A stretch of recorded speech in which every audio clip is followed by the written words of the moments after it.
की बात करेंगे बाबू, एप्लीकेशन ऑफ कौन सा गॉस लॉ। थोड़ा सा फास्ट होने का रीजन भी है क्योंकि सब कुछ आप पढ़ चुके हैं।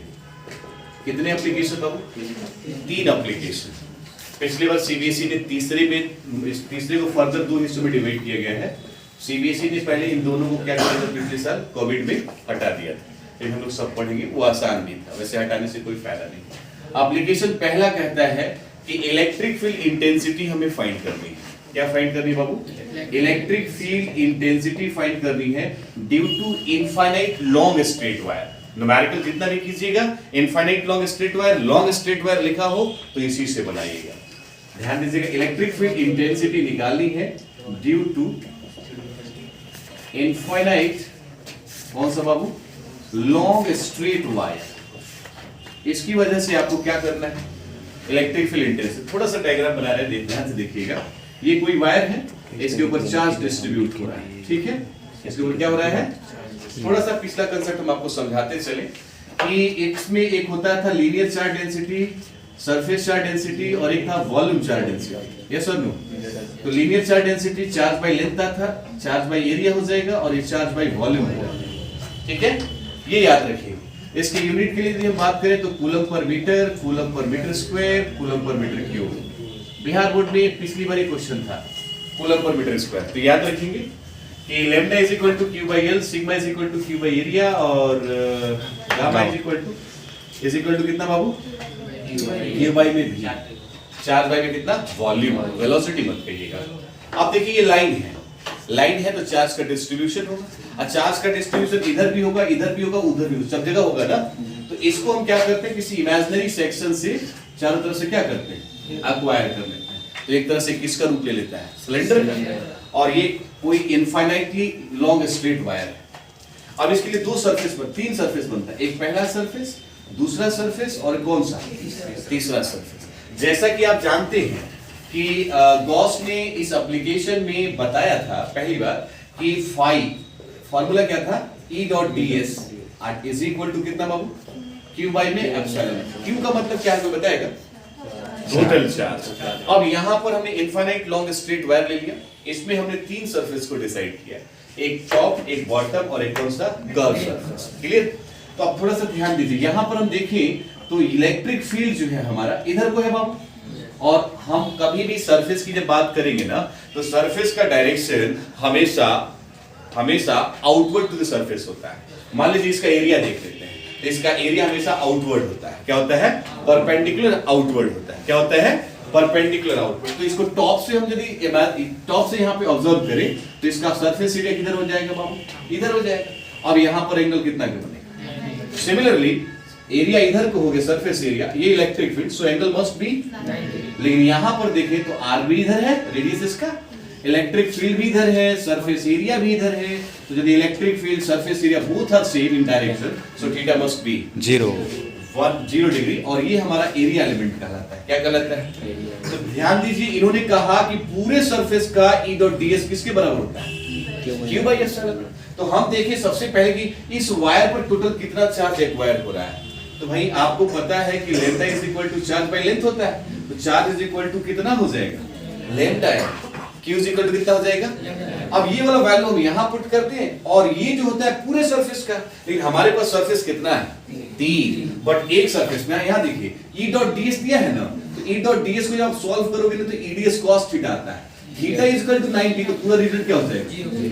यहां भी 0, यहां भी 0, बट यहां तो बचेगा because theta is equal to 0। तो वहां पर आप जब E का वैल्यू निकालोगे तो उसका फार्मूला आएगा, याद रखेंगे, 2 पाई एप्सिलॉन कितना?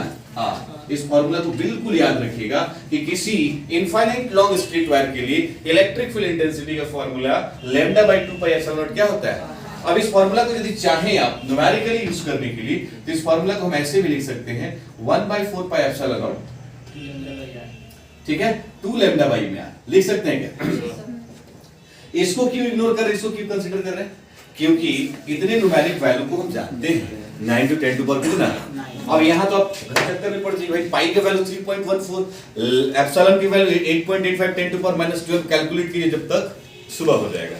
उससे अच्छा है क्या कंसेप्ट यूज करना? ये वाला और लैम्डा का वैल्यू गिवन। इससे आप एनसीईआरटी का एक्सरसाइज में जाइएगा तो 2.16 नंबर बना के देखिएगा, सेम बन जाएगा। ठीक है, 1.16 पहले से तो 1/4π/2 लैम्डा बाई कितना हो जाएगा? हाँ, ये कब की बात का? अच्छा, इसको वेक्टर के फॉर्म में लिखिए, तो वेक्टर के फॉर्म में तो यहाँ वेक्टर लगा देंगे और इसको लिखेंगे 1/4πε02 बाई लैम्डा r, और यहाँ पे क्या लिख सकते हैं, क्योंकि जब वेक्टर लिखते हैं तो डायरेक्शन में मैग्नीट्यूड के साथ क्या लिखना होता है? डायरेक्शन। ये किसकी बात हम कर रहे हैं? Electric field intensity of Gauss law by Gauss law due to infinitely long straight wire. तो बहुत सारे बच्चे से क्वेश्चन पूछे, सर सिलेंडर क्यों बना है? तो सिलेंडर बनाने का रीजन है इलेक्ट्रिक फील्ड तो सभी डायरेक्शन में जा रही है ना, तो उसको चारों तरफ से एक इमेजिनरी एरिया देंगे तो एक ज्योमेट्रिकल शैडो बनकर के आएगा रीजन, वो क्या कहलाएगा? हमारा सिलेंडर। और वहां पर इलेक्ट्रिक फील्ड इंटेंसिटी का फार्मूला कौन सा याद रखना है? ये पहला एप्लीकेशन हो गया। ठीक है, अब दूसरा एप्लीकेशन क्या कहता है ये भी जान लीजिए। दूसरा एप्लीकेशन कहता है due to infinitely plane sheet. किसकी बात कर रहे हैं? Due to infinitely plane sheet. Plane sheet में किस तरह की बात करेंगे, यहां भी ध्यान दीजिएगा। कुछ इस तरह का कंसेप्ट होगा। अब पूरा कंसेप्ट तो बताने की जरूरत नहीं है आपको। यहां जो हमारा होगा सिग्मा हो जाएगा, यहां भी तीन सरफेस को देखा था हमने, एक इधर हो जाएगा, डीएस भी इधर हो जाएगा, इलेक्ट्रिक फील्ड भी इधर हो जाएगा, इससे न्यूमेरिकल बन जाता है इलेक्ट्रिक फील्ड, और एक कौन सा हो जाएगा? डीएस। दोनों जगह पे थीटा का वैल्यू, बट यहां पर देखें तब क्या होगा बाबू? थीटा का वैल्यू। फिर हमारा पूरे सरफेस के लिए जब E डॉट ds निकालोगे तो एक सरफेस तो यूं ही खत्म, इन दो सरफेस पर निकालोगे तो बाबू E का फार्मूला हो जाएगा sigma by 2 epsilon naught. Yes no? Electric field intensity due to infinitely plane sheet के लिए हमारे पास होता है सिग्मा अपन में कितना, लेकिन इसको हम वेक्टर के फॉर्म में लिखें तो सिग्मा अपन में 2 एप्सिलॉन नॉट साइड में कितना n कैरेट एक प्लेन सरफेस के लिए। लेकिन जब दो प्लेन सरफेस आ जाए तो सिग्मा बाई में 2 epsilon not plus sigma by में 2 epsilon not means 2 sigma by में 2 एप्सिलॉन नॉट, 2 से 2 कट गया सिग्मा बाई में। याद रखिएगा, ये खास करके कैपेसिटर के केस में बहुत क्वेश्चन आता है इसके ऊपर। तो इस पर हम देखते हैं जब 2 प्लेन शीट होगा तो सिग्मा बाई एप्सिलॉन नॉट, यदि एक प्लेन शीट होता है तो सिग्मा बाई में कितना। अच्छा, कई दफा ऐसा क्वेश्चन आता है कि दो प्लेन सरफेस ले लेगा, एक प्लेन सरफेस इधर, एक प्लेन सरफेस इधर, और वो इक्वली ऑपोजिट सरफेस का डेंसिटी होगी। इक्वली एक कौन सा? ऑपोजिट। अब कहता है कि दोनों के बीच में निकालो, अब फिर कहता है आउटसाइड निकालो, इस साइड निकालो। तो ये लाइफ में हमेशा याद रखिएगा कि जब दो प्लेन सरफेस या दो प्लेन शीट एक साथ रखे हो कुछ सर्टेन डिस्टेंस पर, तो यदि बीच में निकालते हैं, आप ध्यान रखिएगा बीच में निकालते हैं तब उसका फार्मूला सिग्मा अपन में कितना लगेगा, और outside the surface either first and second, इस साइड निकालोगे चाहे इस साइड निकालोगे, भी एनसीईआरटी क्वेश्चन है, तो वहां इलेक्ट्रिक फील्ड 0 लिख दीजिएगा, आंख बंद करके सॉल्व करने की कोई जरूरत नहीं है। मतलब क्या, क्वेश्चन में ऐसा मेंशन हो कि दो इनफाइनाइट प्लेन शीट यदि आप कुछ सर्टेन डिस्टेंस पर इस तरह से सेपरेटेड हो कि उनके ऊपर जो सरफेस चार्ज डेंसिटी है वो इक्वल एंड अपोजिट है, तो आप इलेक्ट्रिक फील्ड इंटेंसिटी निकालें दोनों प्लेन सरफेस के बीच में, दोनों प्लेन सरफेस के आउटसाइड। अब आप बताएं कि टोटल इलेक्ट्रिक फील्ड इंटेंसिटी कितनी है, कहां पे? आउटसाइड। तो आउटसाइड पे भी 0 दिखाना, इधर वाले पे भी 0 दिखाना, लेकिन अंदर बीच में कितना दिखाओगे?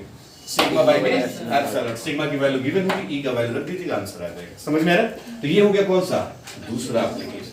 तीसरा एप्लीकेशन कुछ खास नहीं है, उसने कहा कि एक स्फेरिकल सरफेस है, यहां पर आप क्या निकालो? Electric field intensity. पहले बोला यहां निकालो, पहले यहां निकालो, फिर यहां निकालो, मतलब 3 बार निकालने के लिए कह रहा है।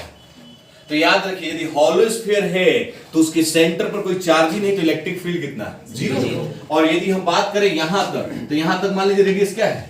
r है, तो इलेक्ट्रिक फील्ड इंटेंसिटी का फार्मूला याद रखिए भाई, 1/4π q में कितना?